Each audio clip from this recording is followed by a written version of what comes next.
आप सभी का हमारे YouTube चैनल फेस्टिव सीक्रेट में स्वागत है।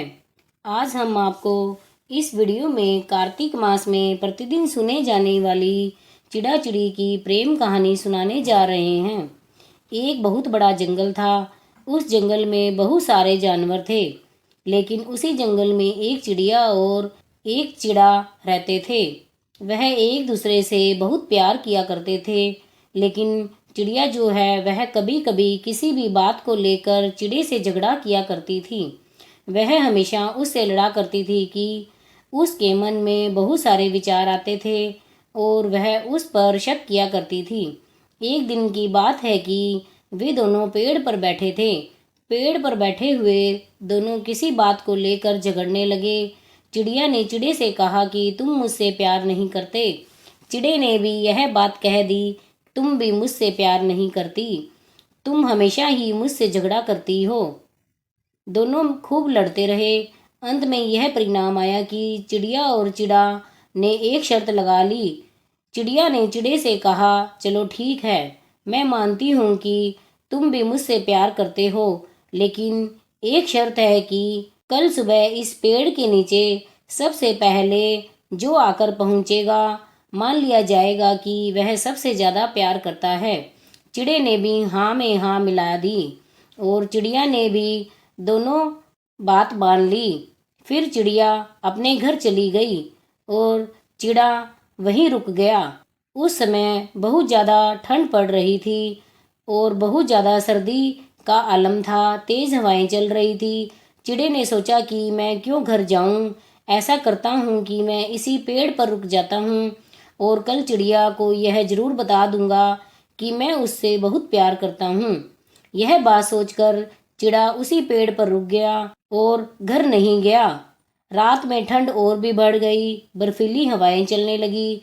चिड़े को बहुत ज़्यादा ठंड लगने लगी, लेकिन वह वहाँ से कहीं नहीं गया। वह वहीं बैठा रहा और चिड़िया के बारे में सोचता रहा कि मैं उसे कल यह बता दूंगा कि मैं ही उससे सबसे ज़्यादा प्यार करता हूँ। कल सुबह वह आएगी और सबसे पहले यहाँ मुझे देखेगी तो हार जाएगी। चिड़ा यह बात सोच ही रहा था। धीरे धीरे रात और बढ़ गई और ज़्यादा तेज हवाएं चलने लगी। ज़्यादा ठंड सहन न कर पाने की वजह से चिड़ा उसी पेड़ के नीचे गिर गया और वहीं उसकी मौत हो गई। इधर चिड़िया जो है वह रात भर सोती नहीं है।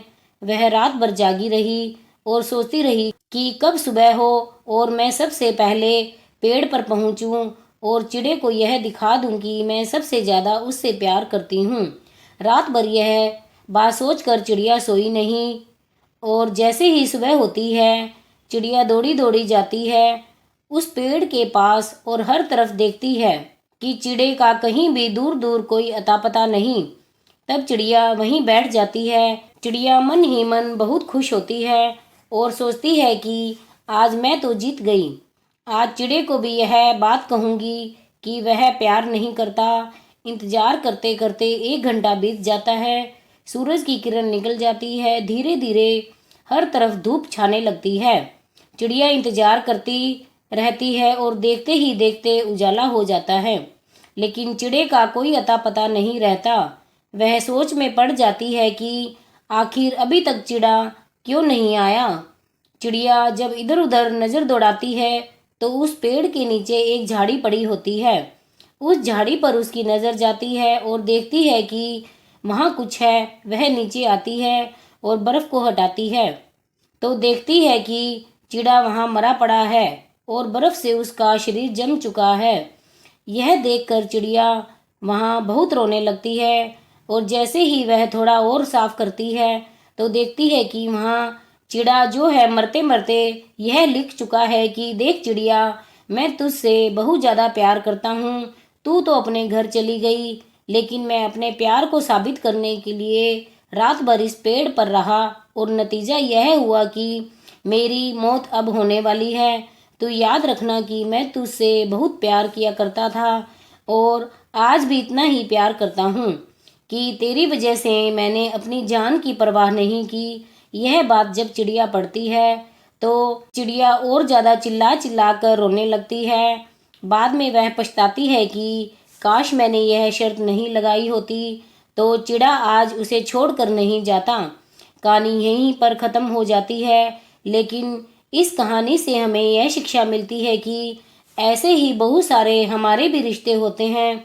कहीं ना कहीं किसी पर हमें भी बहुत ज़्यादा भरोसा होता है, लेकिन कुछ गलत फैसलों की वजह से जब हम रिश्ते तोड़ जाते हैं, उस पर शक करने लगते हैं और कभी कभी तो ऐसी शर्त लगा बैठते हैं कि जिससे किसी की भी जान जा सकती है। तो कभी भी किसी पर उंगली उठाने से पहले, किसी पर शक करने से पहले हमें अच्छी तरह यह सोच लेना चाहिए। अगर आपको हमारी वीडियो अच्छी लगी हो तो लाइक करें। अब एक और कहानी, गणेश जी की कहानी। एक बार एक ब्राह्मण था। वह हर रोज सुबह उठकर गंगा जी में नहाने जाता और आकर गणेश जी भगवान की पूजा करता था। उसकी पत्नी को यह पूजा अच्छी नहीं लगती थी। वह हर रोज ब्राह्मण से कहती कि तुम सवेरे ही पूजा करने बैठ जाते हो, तो मैं घर का कामकाज झाड़ू बहारी कैसे करूं। ब्राह्मण उसकी बात को अनसुना कर देता। एक दिन ब्राह्मण गंगा जी में नहाने गया तो पीछे से उसकी पत्नी ने गणेश जी की मूर्ति को छिपा दिया। ब्राह्मण ने आकर पूछा, मेरी गणेश जी की मूर्ति कहाँ गई? तब ब्राह्मणी ने कहा, मुझे नहीं पता कि आपकी मूर्ति कहाँ है। उस दिन ब्राह्मण ने खाना नहीं खाया और कहा, मैं तो गणेश भगवान की पूजा करके ही खाना खाऊंगा। ब्राह्मणी ने उन्हें बहुत समझाया कि खाना खा लो, पर ब्राह्मण ने खाना नहीं खाया और वह रोने लगा। दोनों को लड़ते झगड़ते देखकर गणेश जी की मूर्ति हंसने लगी। तब ब्राह्मणी ने गुस्से में आकर कहा, तुम्हारी मूर्ति वहां पड़ी है। मूर्ति के मिलने पर ब्राह्मण ने गणेश भगवान की पूजा की। उसकी पूजा से प्रसन्न होकर गणेश भगवान बोले, मेरी सेवा करते करते तुम्हें बहुत दिन हो गए, जो तुम्हें चाहिए वह मांग लो। तब ब्राह्मण ने कहा, अन्न मांगू, धन मांगू, जितना दुनिया में सुख है उतना मांगू। तब गणेश भगवान ने ब्राह्मण को धन धान्य और बहुत सारा सुख प्रदान किया। धन धान्य से भरपूर होने पर ब्राह्मणी के मन में गणेश भगवान के लिए श्रद्धा पैदा हुई। फिर वह ब्राह्मण को बोलकर गणेश भगवान की मूर्ति घर ले आई और दोनों पति पत्नी खूब प्रेम से गणेश भगवान की पूजा करने लगे। गणेश महाराज, जैसा आपने ब्राह्मण और ब्राह्मणी को दिया वैसा ही सबको देना। कहानी अधूरी हो तो पूरी करना, पूरी हो तो मान करना। बोलो गणेश जी भगवान की जय।